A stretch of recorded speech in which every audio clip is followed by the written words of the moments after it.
이게 이제 4세기 중국 상황이에요. 고구려사는 중국이랑 고구려가 항상 맞닿아 있었기 때문에 중국사 어떻게 돌아가는지를 좀 알면서 고구려사를 같이 이해를 해야 돼요. 우리 고구려가 아까 3세기에, 알죠? 중국에서 위, 촉, 오 세 나라가 나눠져 있었다 그랬죠? 그 위, 촉, 오가, 위나라가 촉나라를 멸망시키고, 위나라 안에서 사마씨가 그 조씨를 몰아내면서 이제 위를 멸망시키고 진을 세운 다음에 진나라가 오나라를 멸망시켜서 삼국이 통일된단 말이에요. 그래서 한동안 중국이 통일이 돼서 이렇게 좀 안정적이었어요. 자, 근데 그 진나라 안에서 그 왕실의 내분이 벌어지게 되고 그 왕실이 약해졌을 때 그 만리장성 들어봤어요? 만리장성 위에 그 살고 있던 그 오랑캐들, 그 말 타고 다니던 오랑캐들, 지금은 몽골이라고 부르죠? 예전에 흉노라고 불렀거든요. 들어봤나요, 혹시? 흉노라고 불리던 그 말 타고 다니는 오랑캐들이 만리장성 아래쪽으로 내려와가지고 그 진나라를 남쪽으로 몰아내버려요. 그렇게 해서 세워진 진나라는 남쪽으로 좀 쫓겨갔죠. 그 동남쪽으로 쫓겨간 나라가 동진이고 지금 요 중국의 위에 부분은 흉노, 저, 갈, 강, 선비 해가지고 다섯 오랑캐가 16개 나라를 세운단 말이에요. 굉장히 어수선하고 혼란했겠죠. 이 시기를 5호 16국 시대라고 불러요. 뭐라고요? 예. 중국이 아주 아주 혼란했던 시기예요. 자, 그래서 이렇게 중국이 혼란했기 때문에 4세기 초반에 우리 아까 배웠던 미천왕 있죠? 미천왕이 평양에 있던 중국 세력 뭐를 쫓아내버린 거예요? 낙랑군을 쫓아내버린 거예요. 만약에 중국이 하나로 단단하게 뭉쳐 있었으면 낙랑군을 쫓아낼 수가 없었겠죠? 그 혼란한 틈에 미천왕이 낙랑군을 쫓아내버리고 자, 한동안 고구려가 또 조금 이제 잘 나갔는데, 문제는 이 혼란했던 것도 어느 정도 시간이 지나다 보니까 좀 각자 나라를 세웠던 여러 나라들이 자기 지역에서 자리를 조금씩 잡아가기 시작해요. 자, 요 지역에 있던 선비족이 세운 연나라, 전연이란 나라가 있었는데, 전연이 고구려를 쳐들어와서 한때 고구려 국내성이 또 한 번 함락이 돼요. 그래서 당시 고구려 왕은 미천왕의 아들이었던 고국 원왕이었거든요. 고국 원앙이 국내성을 뺏기고 도망을 간단 말이에요. 그때 이 전현, 그 선비족이 세웠던 전현이 와가지고 국내성에서 뭘 했냐면 미천왕의 무덤을 파헤쳐가지고 미천왕의 시체를 가져갔어요. 자, 그리고는 그 전왕, 미천왕의 시체 가지고 고구려랑 이런저런 협상을 하려고 했단 말이에요. 돈도 좀 뜯어내고 이거저거 가져가려고. 네. 뜯지 않아요, 살이. 살은 다 썩었지만 이제 뼈나 이런 관이나 이런 것들만 또 남아 있었고 그 왕이 저기 봐 고구려 입장에서는 왕의 시체를 뺏긴다는 거는 어마어마한 수치죠. 그죠? 자, 그래서 고구려는 그 전현의 침략을 받아가지고 굉장히 위기인 상황에서 남쪽에서는 전성기를 맞이한 백제 침략까지 받는 거예요. 엎친데 덮친 격이죠? 자, 그래서 결국은 그 근초고왕을 막으려고 평양에서 나와가지고 함께 싸우던 고국 원왕이 화살을 맞아서 죽게 된 거란 말이에요. 자, 수도가 함락되고 왕이 죽었어요. 이거는 나라가 거의 어떤 위기죠? 멸망할 위기죠? 자, 이런 위기의 상황에서 고구려의 명군주, 뛰어난 군주가 하나 등장하는데 그 군주가 소수림 왕이에요. 어느 왕이다? 소수림 왕. 자, 소수림 왕은 지금 막 어수선한 고구려 분위기를 다잡은 다음에 고대 국가의 특징, 율령을 반포를 하게 됐죠. 율령이 뭐라고 그랬죠? 한 글자로? 법이라고 했죠? 네. 율령을 반포하고요. 자, 그리고 우리 중국의 공자가 창시한 학문으로 유학이라는 학문이 있죠. 자, 유교에서 제일 강조하는 건 뭐죠? 일덕목. 효도는 2등이고, 1등. 충이에요, 충. 자, 유교에서 1등 덕목으로 강조하는 게 뭐라고요? 충이에요. 2등이 뭐라고요? 효람. 공자, 맹자라는 그 중국의 사상가들이 만들어낸 그 학문이 유학인데, 요 유학을 가르치는 교육기관을 만들어요. 그 교육기관 이름이 뭐다? 태학이에요, 태학. 근데 왜 충이랑 효를 갑자기 강조하게 됐을까요? 군주한테 뭐 하라는 거예요? 충성하라는 거예요. 부모님한테 효도하듯이 밖에 나와가지고는 군주한테 충성하라는 거예요. 그리고 소수리망 때, 자, 전진이란 나라로부터 스님이 하나 들어와요. 순도라는 스님이 들어와서 새로운 종교, 불교를 가지고 들어오게 됩니다. 자, 전진에 순도라는 스님이 불교를 전파하게 돼요. 이때부터 이제 고구려는 불교를 받아들이게 됩니다. 어느 정도 이제 딱 치세 정비를 마친 다음에 백제와도 한번 전투를 해봐요. 여기서도 승리를 하게 돼요. 자, 그 전투가 수국성 전투예요.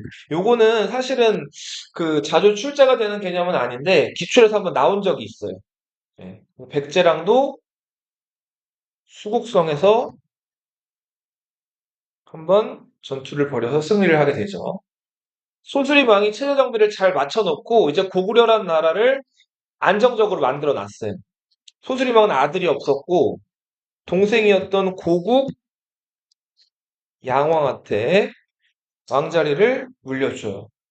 고국 양왕은 7년 동안 임금 노릇하다 죽고 뒤를 이어서 즉위한 사람이 고국 양왕의 아들 누구였다? 광개토 대왕이었죠. 네, 엄청 잘 생긴. 그죠? 자, 파란색으로 제가 선생님이 써놓은 왕들은 다 전성기 때 왕들이라고 보시면 돼요. 네. 빨간색은 조금 부정적이거나 충격적인 사건들. 네, 이런 것들은 빨간색으로 표시를 해놨어요. 자, 전성기를 이끌었던 이 광개토 대왕. 광개토 대왕 재위 기간 보면은 391년부터 413년까지 왕노릇을 했죠. 그래서 4세기에서 5세기 선생님이 걸쳐서 지금 광개토 대왕 두 번을 기록을 해놨어요. 예. 자, 광개토 대왕은 18살의 왕이 돼서 이제 22년 동안 왕노릇을 하면서 굉장히 뛰어난 업적을 많이 남겼는데, 먼저 연호라는 걸 정해요. 잘 봐봐요. 중국은 왕보다 높은 황제가 있죠. 중국의 황제만이 할 수 있는 게 몇 가지가 있는데, 그 중에 하나가 연호를 정하는 거예요. 황제가 딱 즉위하면, 뭐 예를 들어서 윤준이가 황제로 즉위했어요. 그러면은 내가 이 시대를 이렇게 다스리겠다라는 그 생각을 담아가지고 이 시대의 별명을 하나 정해요. 뭐 예를 들면은 이 시대가 태평했으면 좋겠다. 그럼 태평이라는 연호를 딱 정하면 이제 어떻게 되냐면 모든 황제한테 올라가거나 아니면 황제가 다른 데 보내는 그 문서에 태평 원년 처음 만든 해는 연호 처음 만든 해는 태평 2년, 태평 3년 그렇게 그 연도를 세는 기준을 가리켜서 연호라고 부르거든요. 자, 이거는 누구만 할 수 있다. 누구만 만들 수 있다? 중국의 황제만 만들 수 있단 말이에요. 근데 요 당시 고구려가 굉장히 잘 나가는 나라였고 중국의 여러 나라들도 분열돼 있어서 고구려를 어떻게 견제를 잘 못했기 때문에 광개토 대왕이 한국 군주 중에서는 최초로 중국 황제를 따라서 뭐를 사용했다? 연호를 사용하게 돼. 그 광개토 대왕이 처음으로 사용했던 연호, 영락이에요, 영락. 즐길 낙자, 영원할 영자라서 영원히 즐긴다. 이런 뜻이에요. 그래서 광개토 대왕을 영락대제 이렇게 부르기도 해요. 광개토 대왕은 주변 국가들을 이제 막 침략하면서 영토를 크게 팽창을 했는데, 자, 전에 고구려에게 치욕을 안겼던, 고구려 국왕을 전사시켰던 백제라는 나라가 있었죠. 광개토 대왕이 남쪽으로 내려가서 백제 수도였던 위례성을 공격을 해요. 그러면서 당시 그 백제 왕을 그 포위해가지고 거의 이제 그 백제 왕의 순국을 받아낸단 말이에요. 당시 백제 왕은 아신왕이라는 왕이었는데 그 왕이 결국 위기에 몰려서 광개토 대왕 앞에 나아가서 무릎을 꿇게 돼요. 그 아신왕이 그 광개토 대왕에게 했던 얘기가 자기가 영원히 광개토 대왕에게 노객이 되겠다고 얘기해요. 여기서 노객이 무슨 뜻일까요? 노는 노비할 때 노자예요. 그러니까 종을 뜻하는 거고, 객은 손님 객자인데, 그러니까 내가 당신의 영원한 하인이 되겠습니다 하고 무릎을 꿇고 머리를 숙인단 말이에요. 백제 입장에서는 왕이 목숨을 부지하긴 했지만 어마어마한 치욕을 당한 거죠. 그리고 그 위례성 주변, 한강 주변에 58성 700촌을 광개토대왕이 차지했다는 기록이 삼국사기에 등장을 해요. 자, 과거 이제 자기네 국왕을 전사시켰던 백제라는 나라에게 서력을 한 거죠. 자, 그리고는 여기 혹시 이거 기억나나? 재활용해보자. 요 강 무슨 강이었죠? 요렇게 굽이쳐 흐르는 강? 요, 요하였죠, 요하. 하가 강, 물이란 뜻이 있단 말이에요. 요하라는 강인데, 요 요하 주변에 살던 거란이라는 유목민족이 있었어요. 들어봤어요? 고려 거란 전쟁 들어봤나요? 거란이 나중에 요 나라라는 나라를 세우기도 하죠? 네. 자, 이 거란이라는 나라를 공격해가지고, 네. 이 거란이 살고 있던 그 지역을 정복하기도 하고요. 뭐 그 외에 지도를 좀 같이 보자.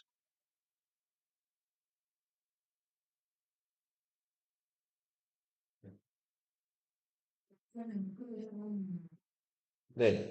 국내성을 중심으로 자, 부여 지역도 정복을 하고 부여의 또 다른 아류라고 할 수 있는 동부여, 거란, 그리고 아까 그 국내성을 함락시켰던 선비족이 세운 그 연나라 있었죠? 그 전연이라고 불렀는데 이제 좀 왕조가 교체돼서 후연이라고 불리던 세력도 공격해가지고 영토를 크게 넓힌 왕이 어느 왕이다? 광개토대왕이다. 자, 요런 식으로 영토를 크게 팽창시켜 놓은 사람이 광개토대왕이다. 좀 기억을 하시고,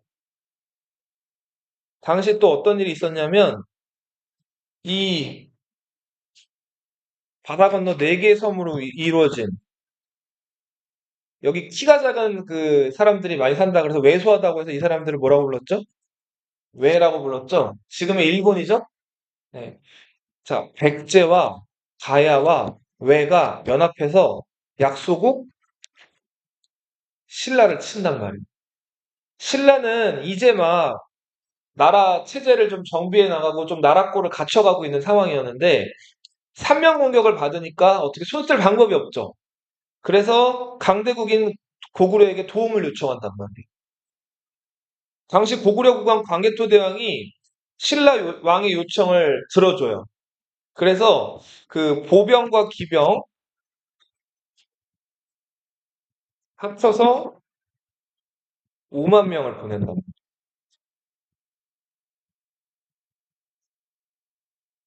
자, 이래서 당시 많은 군대가 이제 신라로 진입을 해서 이 왜와 가야의 연합군을 쫓아내버려요. 자, 그래서 가야를 공격해서 가야를 크게 위축시키고, 예. 자, 요 지역에 이제 고구려가 가야와 왜를 조금 쫓아내버리죠. 자, 그 사실이 광개토 대왕릉 비와 호명 그릇에 남아있어요. 이 호명 그릇은 충동 그릇인데 그 그릇 바닥 부분에 호라는 글자가 새겨져 있기 때문에 호명 그릇이라는 명칭이 붙었어요.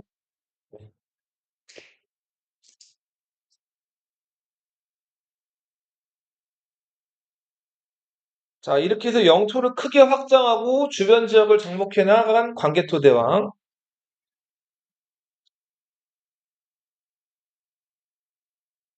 자, 광개토 대왕이 40이 채 못 된 나이에 죽어요. 한 선생님 나이 때 죽었어요. 자, 그래서 광개토 대왕이 죽고 나서 이제 광개토 대왕의 뒤를 그 아들이었던 장수왕이 이어받죠. 장수왕은 몇 살까지 살았을까요? 찍어봐. 맞춰보세요. 58세? 맞아요. 장수왕은 몇 살까지 살았다? 98세까지 살아서 장수라는 또 명칭이 붙었던 왕이 장수왕이기도 해요. 굉장히 오래 살았죠? 20살의 왕이 돼서 78년을 왕노릇을 했어. 그러면서 고구려의 거의 최전성기를 이끌었던 사람이 장수왕이다. 자, 장수왕 때는 이제 그 고구려가 이렇게 막 크게 팽창을 하게 되는데 그 전 상황을 좀 보면 자, 아까 우리 5호 16국 시대 배웠죠? 자, 이렇게 중국이 혼란에 있다가 자, 16개 나라 막 어지러웠던 상황에 비하면 좀 어떻게 됐어요? 좀, 좀 나아졌죠? 그죠? 자, 지금 중국이 북위와 송 크게 두 덩어리로 나뉘었단 말이에요. 남쪽의 왕조와 북쪽의 왕조. 이 시대를 남북조 시대라고 불러요. 무슨 시대? 남북조 시대. 그 중에서도 이 북위가 국력이 되게 강했어요. 네. 자, 점점 이 북위가 국력이 강해가지고 이 송은 땅덩어리만 여기 좀 넓었다 뿐이지 이게 지금 이 북위에 비하면은 힘이 이제 그렇게 강하지 않았단 말이에요. 그래서 북위가 힘이 강했기 때문에 고구려가 북위 눈치를 안 볼 수가 없는 상황이에요. 그래서 이제 광개토 대왕 때처럼 북쪽으로 더 팽창을 못하고 장수왕 때는 그 시선을 남쪽으로 돌려요. 자, 아래쪽에는 어느 나라가 있었죠? 백제 신라가 있었죠? 자, 장수왕이 남쪽으로 이제 방향을 잡았어요. 이거를 고구려의 남진 정책이라고 부릅니다. 뭐라고 부른다고요? 남진 정책. 그러면서 427년에 400년 동안 수도를 하고 있던 국내성에서 수도를 어디로 옮겼다? 과거에 낭랑이 있었던 낭랑을 멸망시키고 고구려가 차지한 평양으로 수도를 옮기게 됩니다. 연도도 알아두세요. 427년.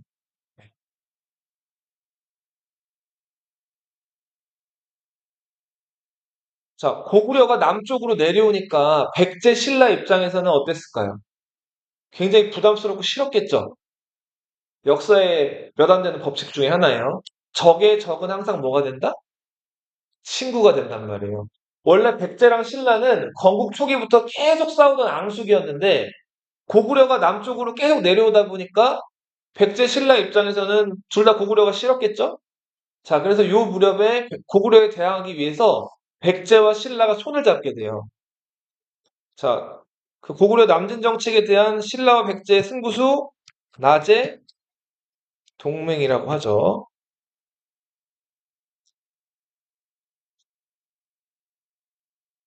자, 그런데도 고구려가 국력이 워낙 강해가지고 평양으로 수도를 옮긴 다음에 계속 야금야금 남쪽으로 내려와요. 당시 고구려가 눈여겨보고 있었던 장소는 바로 이 동네였어요, 여기. 한강이 흐르고 있는 서울. 예. 여기는 백제의 수도였죠? 그죠? 요 지역을 이제 내려와서 차지하게 되는데, 아무리 그래도 백제 수도니까 만만치 않은 곳이죠. 그러니까 장수왕이 머리를 쓰죠. 자, 당시 백제 국왕은 계로왕이라는 국왕이었어요. 누구? 계로왕. 계로왕은 그 삼국사기 기록에 보면 바둑이랑 장기를 달렸다 그래요. 바둑 둬본 사람 있어요? 바둑 둘 줄 알아요? 오, 네. 자, 그 바둑을 되게 잘 두는 왕이었는데, 바둑은 혼자 두나? 혼자 둘 수도 있지만 상대가 있어야 되죠. 그죠? 자, 계로왕이 이제 바둑을 잘 둔다는 소리를 듣고, 이 장수왕이 그 고구려 안에서 바둑의 고수를 하나 찾아요. 자, 이 사람이 스님이었던 도림이라는 사람. 도림 바둑의 고수였는데, 자, 장수왕이 명령을 하나 이제 내리죠. 자, 바둑을 계기로 해가지고 계로왕 끝에 접근해서 친해지라 그래요. 자, 그렇게 해서 도림이 바둑 실력이 뛰어났기 때문에 여차저차 계로왕 주변에 접근을 해가지고 계로왕의 바둑 파트너가 돼요. 바둑을 워낙 잘 두는 상대를 만나니까 계로왕은 신이 났죠. 바둑을 열심히 두는데 어느 날 도림이 문득 이런 얘기를 해요. 지금 백제 와가지고 보니까 어, 궁궐도 지금 좀 초라하고 그리고 백제 예전 왕들의 무덤 이런 것들도 다 좀 훼손이 많이 돼 있고 좀 그런 상황이니까 궁궐도 좀 화려하게 지으시고 그 무너져 있는 지금 백제 왕들의 무덤들도 다시 좀 잘 꾸며주시는 게 어떻겠습니까? 라고 얘기를 한단 말이에요. 자, 믿는 바둑 파트너였던 도림이 이렇게 얘기를 하니까 계루왕이 이 말을 듣고 이때부터 무리하게 공사를 시작을 합니다. 자, 멀쩡하던 궁궐을 부순 다음에 뭐 화려하게 궁궐을 짓고 무덤 공사하고 이러다 보니까 이거 다 누가 하죠? 백성들이 하죠. 자, 그러니까 막 수비를 그 뭐랄까 먹고 살기도 어려웠던 그 백성들이 궁궐 짓고 뭐 무덤 다시 공사하는 거 이런 데 막 투입이 되면서 백성들이 굉장히 먹고 살기가 힘들어졌단 말이에요. 왕에 대해서 원망을 하기 시작을 하고. 자, 이렇게 민심이 어수선해졌을 때 장수왕이 백제 수도였던 여 서울 위례성으로 쳐들어온단 말이에요. 자, 그래서 궁궐공사나 무덤공사로 백제가 어수선해서 힘이 없었기 때문에 장수왕의 침략을 받고 손쉽게 수도가 고구려 손에 넘어가게 됩니다. 그리고 이 당시 계로왕은 목숨을 잃게 되죠. 계로왕 죽음에 관련돼서. 자, 계로왕이 정신을 딱 차려놓고 보니까 도림은 이미 사라졌어요. 고구려 군대는 위례성 근처로 온 거예요. 자, 이거 막으려고 하는데 방법이 없어요. 자, 그래서 결국은 끝까지 싸우다가 잡히거든요. 자, 근데 이 계류왕을 잡았던 고구려 장군이 알고 보니까 백제인이었어요. 그 삼국사기 기록에 의하면은 뭐 그냥 여기다 쓸게요. 제증걸루 고이만년.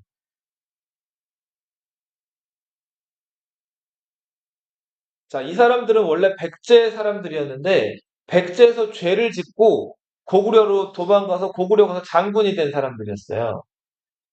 자, 이 사람들이 자기 옛날 왕이었던 계로왕을 잡거든요. 어떻게 했을 것 같아요? 죽였는데 어떻게 죽였을까요? 옛날에 모시던 왕이죠. 그러니까 일단 말에서 내려가지고 절을 해요. 그 예의를 갖춘 거죠. 그 다음 어떻게 했을까요? 장르. 침을 몇 번 뱉었다? 계로왕 얼굴에 세 번 침을 뱉어요. 그 다음에 목을 치죠. 자, 이렇게 해서 백제 왕에게 굴욕을 주고, 자, 계로왕을 죽여버리게 된다. 자, 지금 백제와 고구려 입장에서는 한 번씩 서로 왕이 전사하면서 주고받은 거죠. 장수왕은 여기서 머무르지 않고 더 남쪽으로 내려가요. 너희 혹시 한강이란 강이, 네, 여기 보시면은 이렇게 흘러 들어오는 강이 있고 강원도 쪽에서 이렇게 흘러 들어오는 강이 있죠. 이게 지금 저 어디야? 그 하남이라고 들어봤어요? 하남이란 도시에서 만나가지고 자 이렇게 모여서 인천 쪽으로 흘러나가죠. 이게 한강이죠. 남쪽에서 흘러 들어오는 강을 남한강이라고 하고 저 북한 쪽에서 이렇게 흘러 들어온 이 강을 북한강이라고 한단 말이에요. 자, 북한강과 그럼 남한강이 혹시 만나는 요 장소 뭐라고 하는지 들어봤나요? 두 물이 만난다 그래서 조물머리라고도 부르고 양수리라고 들어봤어요? 남한강과 북한강이 만나는 요 지점을 뭐라고 한다고요? 양수리라고 불러요. 두물머리라고도 하고. 자, 근데 장수왕은 요 한성을 차지한 거, 백제 수도를 함락한 거에서 만족하지 않고 남쪽으로 더 내려와요. 그리고는 남한강 상류까지 장악을 하거든요.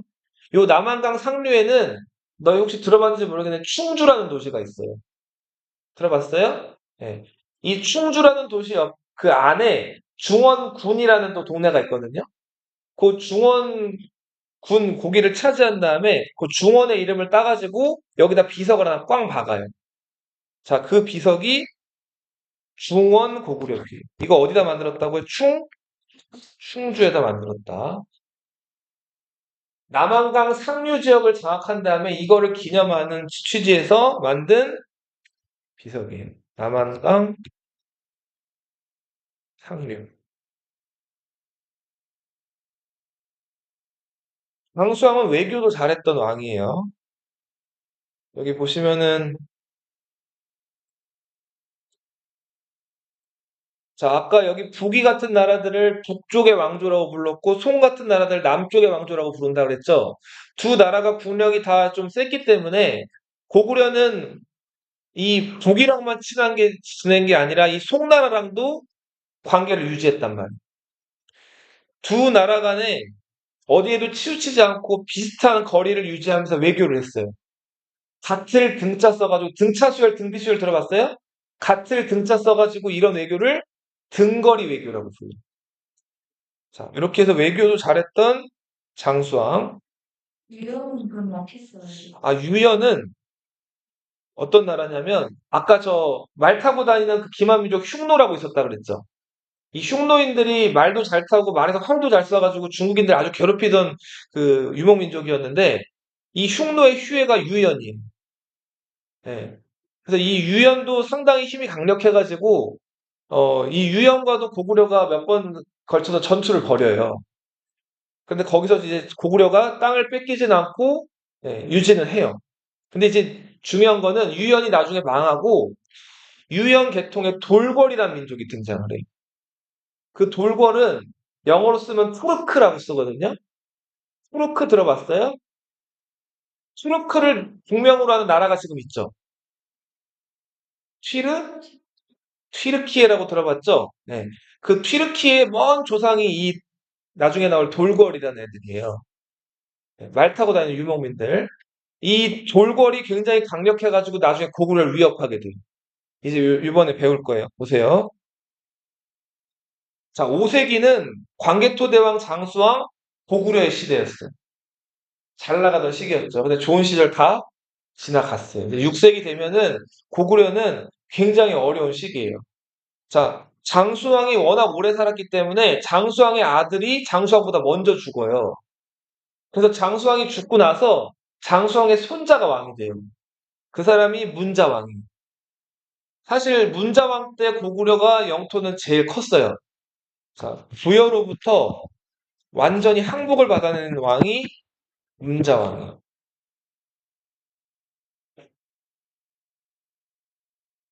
자, 근데 이후 6세기에 고구려는 왕위 계승 분쟁이랑 그리고 이제 6세기에 새로 전성기를 맞아가지고 치고 올라오는 신라의 공격 그리고 아까 얘기했던 그 돌궐 있죠? 이 돌궐의 공격을 받아가지고 그 잘 나가던 나라가 다시 쪼그라들기 시작을 해요. 자, 안장왕이라는 왕인데 이 왕은 한시미녀 이야기 에피소드가 있어요. 이거 빠르게 간단하게 얘기를 할게요. 이게 뭐 아마 기본 시험에는 나오지는 않을 텐데 안장왕이 아직 왕이 되기 전에 왕자 시절에 예, 그 평양이라는 자기네 수도에 있다가 그 서울 지역으로 내려와요. 자, 너희 저 서울 위에 고양이라는 동네 들어봤어요? 고양시? 일산 있는데? 예. 그 일산 신도시 있는 데를 내려왔단 말이에요. 백제군이 뭐 하나 하고 이렇게 염탐하러 내려왔다 그래요. 자, 그랬다가 여기서 아름다운 여인을 만나요. 그 여인 성이 한씨였어요. 자, 그래서 그 왕자였던 이 훗날 안장왕이 되는 그 안장왕이 그 한시미녀를 만나가지고 거기 연애를 또 좀 하고 잘 꽁냥꽁냥 사랑을 하다가 여기가 자기네 나라 땅이 아니니까 이제 나중에 또 만나요 하고 내가 다시 올게요 하고 돌아간단 말이에요. 자, 여기로 이제 자기네 수도로 돌아갔는데 이때 이 한시미녀가 얼굴이 예뻐가지고 소문이 나가지고 그 고향 지역에 살던 백제성 성주가 이 한시미녀를 이제 납치하다시피 해서 데려온 거예요. 그 다음에 자기를 이제 모시고 숨기라 그래요. 근데 한시미녀는 예전에 만났던 안장왕을 못 잊어가지고 거부한단 말이에요. 그랬더니 그 백제 성주가 어떻게 했을까요? 한시미녀를 가둬요. 예. 자, 안장왕은 이제 왕이 된 다음에 군대를 보내가지고 요 지역을 공격해서 다시 차지한단 말이에요. 자, 한시미녀가 안장왕을 그 봉우리에 올라가서 기다렸다고 해가지고 요 지역이 왕을 기다린 봉우리 해가지고 무슨 현이라고 불렸다? 왕봉현이라고 불렸고 훗날 이게 지금의 무슨 시가 된다? 고양시가 된다. 자, 근데 여기서 알 수 있는 거 보세요. 지금 고향이 어디 있냐면 서울이 여기 있으면 고향이 여기 있거든요. 그러면 고향은 서울보다 위에 있는 거죠. 근데 아까 장수왕 때 한강유역 상류까지 남한강 상류까지 점령을 했다 그랬죠. 근데 지금 아까 선생님이 잠깐 얘기했지만 여기가 지금 안장왕이 내려왔을 때 누구 땅이었다 그랬어요? 백제 땅이었다 그랬죠? 그러니까 요 무렵에는 백제 신라가 계속 올라와 가지고 고구려가 장수왕 때 차지했던 땅 대부분을 많이 잃어버린 상태였다고. 자, 그래서 6세기 초반에는 아무튼 고구려는 백제 신라의 공격을 받아가지고 점점 그 남쪽 경계가 위태로워지고 있었다. 자, 그리고 안장왕의 뒤를 이어서 그 동생이었던 안원왕이 즉위하는데 안원왕 때는 왕위 계승 분쟁이 벌어져요. 안원에게는 자기 정식 왕비가 하나 있었어요. 정부인이라고 하고, 두 번째 부인을 중부인, 세 번째 부인을 소부인이라고 불렀어요. 근데 첫 번째 부인이었던 정부인과의 사이에선 자식이 없었어요. 두 번째 부인 중부인과의 사이에서 아들이 하나 있었고, 세 번째 부인 소부인과의 사이에서도 아들이 있었어요. 자, 중부인은 자기 아들을, 소부인은 자기 아들을 왕으로 올리려고 왕위 계승 분쟁이 벌어진단 말이에요. 이때 중부인 집안 사람들을 추군이라고 불렀고 소부인 집안 사람들을 세군이라고 불렀어요. 자, 누가 이겼을까요? 추군 쪽이 승리를 해요. 자, 그러면서 세군 쪽이 다 목숨을 잃게 돼요. 자, 추군과 세군이 그 평양성 밖에서 막 서로 자기들끼리 전투를 벌이고 싸울 때, 자, 왕은 뭘 하고 있었을까요? 이 안원왕은 성문을 닫아 잠그고 이걸 지켜봤다 그래. 그리고 이 추군과 세군의 두 이제 왕위 계승 가지고 벌인 다툼에서 승리한 쪽이 이 관직을 차지했다 그래요. 대대로라는 관직을 차지했다. 자, 오늘 지금 대통령이 최고 관직이죠, 우리나라는. 최고 위에 있는 사람이잖아요. 대통령 아래 뭐가 있어요? 총리가 있죠. 자, 고구려의 국무총리라고 할 수 있는 관직이 뭐다? 대대로라고요. 훗날 대대로는 이름을 뭐라고 바꾸냐면 망리지라고 바꾸게 돼요. 자, 최초의 망리지가 누굴까요? 고구려 하면 떠오르는 사람. 연개소문이라고 들어봤어요? 안시성 싸움? 네. 나중에 나올 거예요. 자, 고구려가 이렇게 왕위계승 분쟁을 겪으면서 막 어지러운 상황에서 아까 얘기했던 그 흉노의 후예이자 유연의 후예이자 유목민이었던 돌궐이 또 북쪽에서 쳐들어온단 말이에요. 그래서 이제 고구려는 더 어려운 상황이었는데 신라가 전성기를 맞이하면서 한강을 빼앗겨요. 이때 신라 왕은 진흥왕이라는 왕이었죠. 그리고 진흥왕과 함께 손을 잡고 고구려 공격했던 왕은 백제의 성왕이라는 왕 들어봤나요? 자, 이렇게 신라 군대가 계속 올라오는 거를 어떻게든 고구려는 막아보려고 했고, 이때 등장한 게 바보온달 얘기 들어봤어요? 예, 들어봤죠? 네. 평원학에게는 딸이 하나 있었죠. 평강이란 딸이. 예, 이 딸은 뭐 잘했어요? 맨날 울었죠. 너희 주변에도 잘 우는 친구들 있나요? 없나요? 네. 이 평강공주는 아무튼 잘 울었단 말이에요. F였나 봐요. 자, 그래서 평강공주가 많이 우니까 평원왕이 어느 날 평강공주 불러다 놓고 무슨 얘기했어요? 그렇죠. 너 그렇게 자꾸 울면 저 시장 바닥에서 이렇게 구걸하고 먹고 살고 있는 바보 온달한테 시집 보낸다 그랬죠? 자, 그랬더니 평강공주가 울음을 뚝 그쳤죠. 자, 그리고 이제 평강공주가 시집 갈 때가 됐는데 이제 왕족이고 공주니까 시집 갈 집안을 이제 평원왕이 물색하고 있었는데 자, 그 평강공주가 자기는 온달 아니면 시집 안 가겠다 그랬죠. 아버지 입장에서는 가슴을 kokkok칠 일이죠. 자, 근데 결국은 평강공주가 아버지 말을 안 듣고 값비싼 팔찌나 뭐 귀걸이, 목걸이 이런 것들 여기다 잔뜩 가지고 궁 밖으로 나왔죠. 오늘날로 치면 이제 명품 이런 것들 가지고 나온 거죠, 집에서. 자, 그 다음에 온달 찾아가서 어떻게 했어요? 예, 온달 집에 가봤더니 또 어머님이 한 분 또 계시는데 그 시어머니가 또 눈이 멀었어요. 온달은 집은 너무 가난해가지고 온두순 막 나무 같은 거 막 해가지고 막 겨우 팔아서 끼니도 있기 어려운 집이었는데 자, 평강공주가 와가지고 온달한테 결혼한다 그랬죠. 자, 온달 어머니랑 온달이랑 처음에 다 거절해요. 저렇게 귀한 집안 사람을 맞아들일 수 없다. 근데 평강공주가 고집대로 결혼을 하게 됐죠. 자, 그리고 나서 평강공주는 온달을 잘 보필해가지고 온달이 뛰어난 장군으로 성장을 하잖아요. 그런 다음에 평원왕이 주최한 사냥대회에서 온달이 실력을 입증하면서 평원왕의 눈도장을 찍게 되고 네, 온달이 이제 장군으로 이제 승진을 하게 되죠. 온달은 끊임없이 밀려드는 신라 군대랑 전쟁을 벌이죠. 그러다 온달도 아단성이란 곳에서 화살을 맞고 목숨을 잃게 되죠. 온달이 죽었을 때, 자, 온달을 담은 그 온달의 시체를 담은 관이 병사들이 이걸 들려니까 들렸다 그래요, 안 들렸다 그래요? 안 들렸다 그러죠? 자, 그래서 평강공주가 와가지고 그 관을 만지면서 자, 이제 돌아가시지요라고 이렇게 이렇게 뭐랄까, 그 위로를 했다 그러죠? 그랬더니 갑자기 관이 이렇게 들렸다 그러죠? 자, 그러면서 네, 이 온달을 묻었던 이 온달 장군의 죽음이 상징하는 거.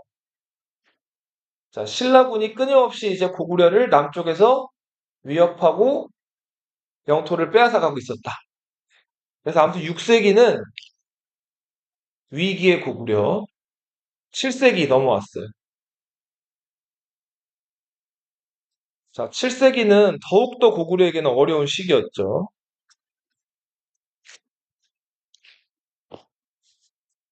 자, 중국에서 그림을 그리는 그 남북조 시기도 이제 끝이 나고 통일 왕조가 등장했는데 이 통일 왕조가 수나라였어요. 어느 나라? 수나라. 자, 이 수나라가 워낙 강력해지니까 고구려 입장에서는 부담스러웠겠죠. 그래서 고구려 영양왕이 요서 지역, 요 지역을 먼저 공격을 해요. 최선의 방어는 공격이죠. 선방을 날린 거예요. 그랬더니 수나라가 발끈해가지고 고구려를 쳐들어오게 되죠. 수나라 황제 양제는 무려 113만 3,800명. 보급부대까지 합치면 보급부대가 200만이었다 그래요. 그러면은 300만 명 정도의 인원이 고구려로 넘어오게 돼요. 자, 어마어마한 군대가 들어온 거죠. 자, 우리 고구려 기본 방어 전략이 뭐예요? 산성으로 들어가는 거죠. 자, 그래서 당시 고구려가 이 요동에 있던 제일 핵심 성, 요동 이름을 따가지고 무슨 성? 요, 요동성으로 들어가죠. 자, 수양제가 113만의 군대를 가지고 요동성을 이제 포위한 다음에 공격을 시켰어요. 근데 한 가지 그 부하 장군들한테 단서를 달았죠.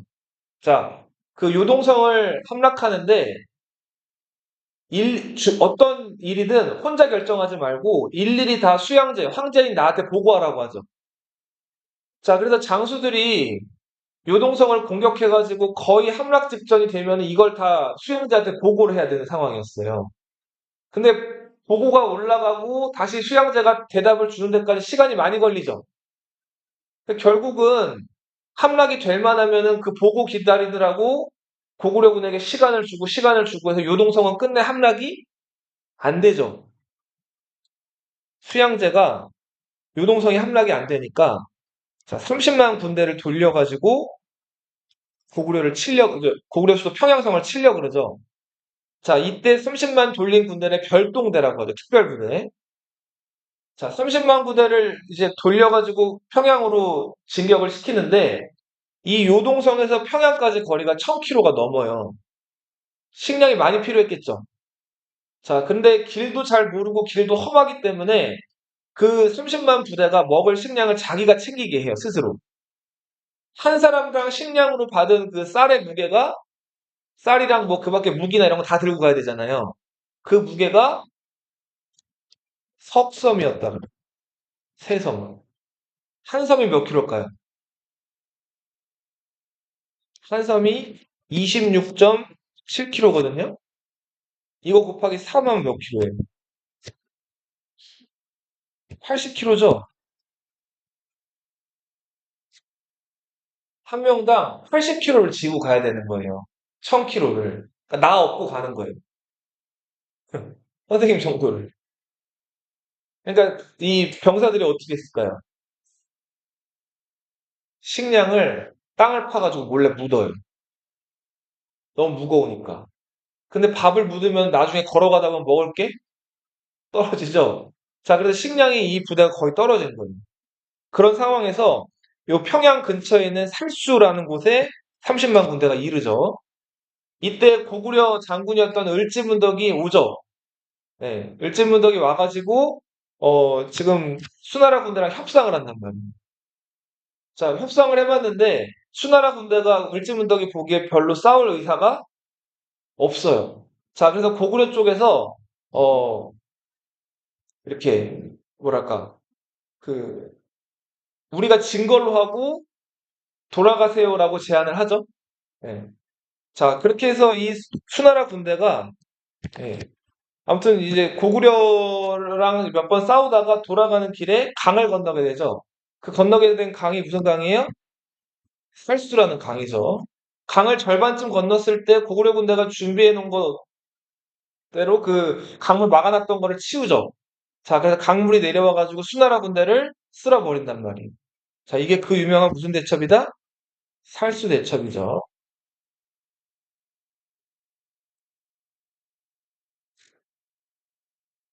113만 3,800명.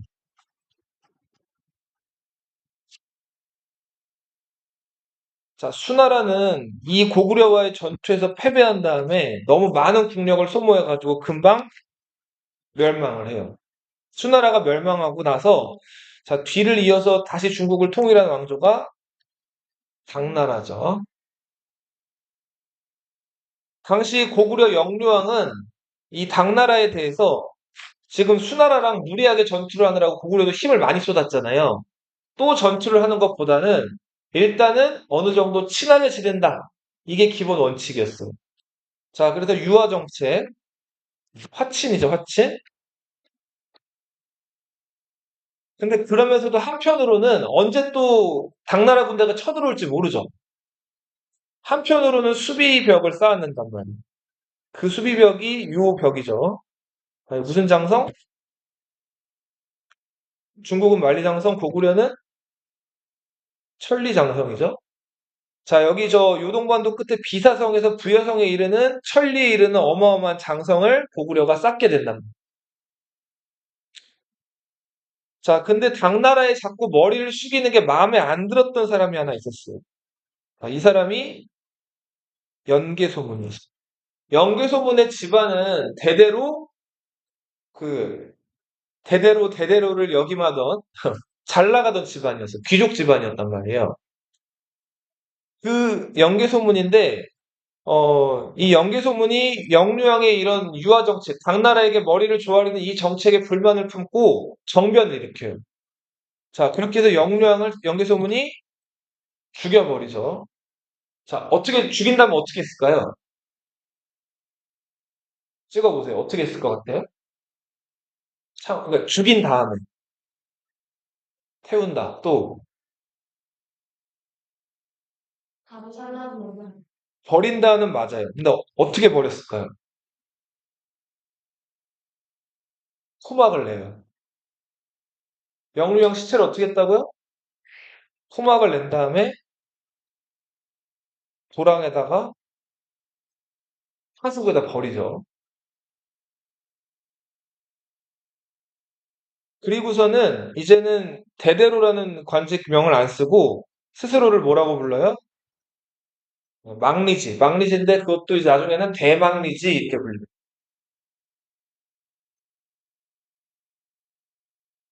자, 그리고는 평원왕의 손자였던 보장왕을 허수아비 왕으로 세워요.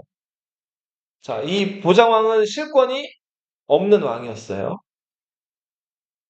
자, 그 왕을 죽인 거, 왜 말 잘 듣는 영류왕을 죽이고 저 신하가 정변을 일으켜서 막 권력을 휘두르는 거야. 당나라가 불만을 제기하면서 고구려로 쳐들어온단 말이에요. 자, 당나라의 침입이 있었고 여기에 대해서 이제 고구려가 또 그 성에 들어가서 방어를 해요. 당나라가 여러 성은 다 함락시켰지만 이 성만큼은 함락을 못 시켰죠. 어느 성? 안시성을 함락을 못 시켰죠. 결국은 안시성에서 막힌 당나라 군대가 당나라로 돌아가게 되죠. 영계소문이 살아있을 때만 해도 고구려가 나름 잘 버텼어요. 자, 그런데 영계소문이 문제는 죽고 나서 영계소문 아들들, 연남생, 연남건, 연남산. 영계소문이 자기 자리랑 그리고 지위를 누구에게 몰아줬을까요? 아들 중에 어느 아들? 큰 아들한테 몰아준단 말이에요. 연남생, 남건, 남생.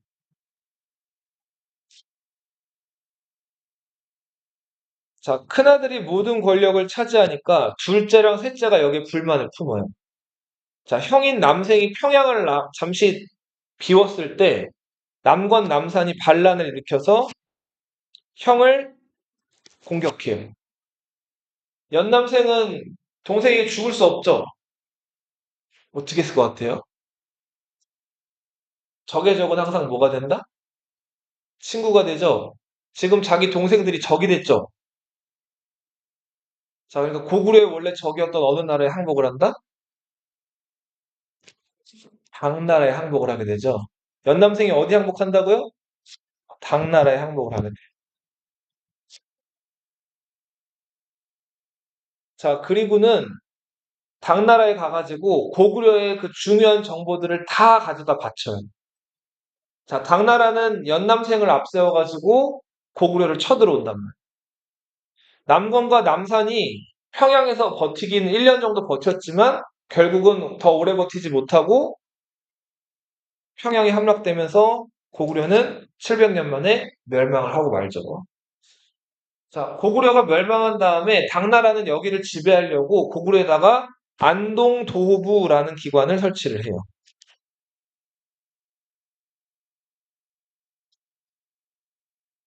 근데 그 지역에 살던 고구려 사람들이 이거 좋아할 리가 없죠. 자, 그래서 여기 저항하는 과정에서 새롭게 등장한 나라가 발해라는 나라죠.